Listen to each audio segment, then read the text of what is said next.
पुण्यामध्ये महायुतीत आता धुसफूस सुरू असल्याची माहिती कळतेय। कामाच्या श्रेयवादावरून अजितदादांच्या पुण्यामध्ये महायुतीमध्ये धुसफूस पाहायला मिळतेय।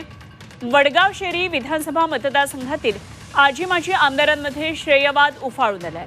वडगाव शेरीमधले विद्यमान आमदार सुनील टिंगरे यांच्या मतदारसंघातील 300 कोटींच्या विकास कामांचं भूमिपूजन आज अजित पवार यांच्या हस्ते होणार आहे आणि त्याची जोरदार जाहिरात टिंगरे यांनी केली आहे। मात्र या जाहिरातीवर आता माजी आमदार जगदीश मुळीक यांनी आक्षेप घेतलाय।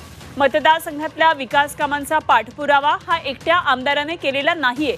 या जाहिरातीवर शिंदे आणि फडणवीस यांचे फोटो नसल्यामुळे मुळीक यांनी आपली नाराजी व्यक्त केली आहे आणि मुळीक विधानसभेसाठी वडगाव शेरीमधून इच्छुक असल्याची सुद्धा माहिती आहे। त्यामुळे या जागेवरून महायुतीमध्ये आता ठिणगी पडण्याची शक्यता आहे। तर दुसरीकडे काही दिवसांपूर्वी जुन्नरमधल्या भाजपच्या कार्यकर्त्यांनी अजित पवारांच्या दौऱ्याला विरोध केलेला होता, त्यांना काळे झेंडे दाखवलेले होते आणि आता भाजपच्या माजी आमदारांनी जाहिरातीवर आक्षेप घेतलेला आहे।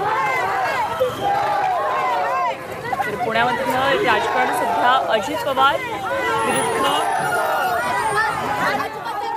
भाजप असं हे दिसून येते आणि या जगदीश मुळीक यांनी या जाहिरातीवरून आक्षेप घेतलाय। किंवा अजित पवार यांचा यावर फोटो आहे आणि हा पाठपुरावा केवळ आत्ताच्या आमदारांनी केलेला नाहीये, तर यामागे आमचंही श्रेय असल्याचं जगदीश मुळीक यांनी म्हटलेलं आहे। अजित पवार आज 300 कोटींच्या या विकास कामांचं भूमिपूजन करणार आहेत।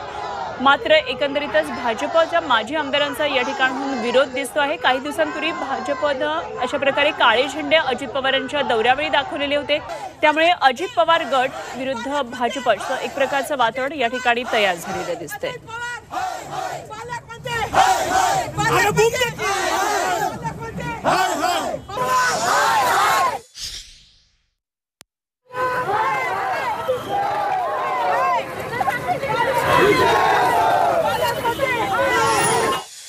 कार्यक्रमामध्ये वडगाव शेरीचे आमदार ज्या सरकारनं हे मंजूर केलंय त्या सरकारला विसरून गेलेत।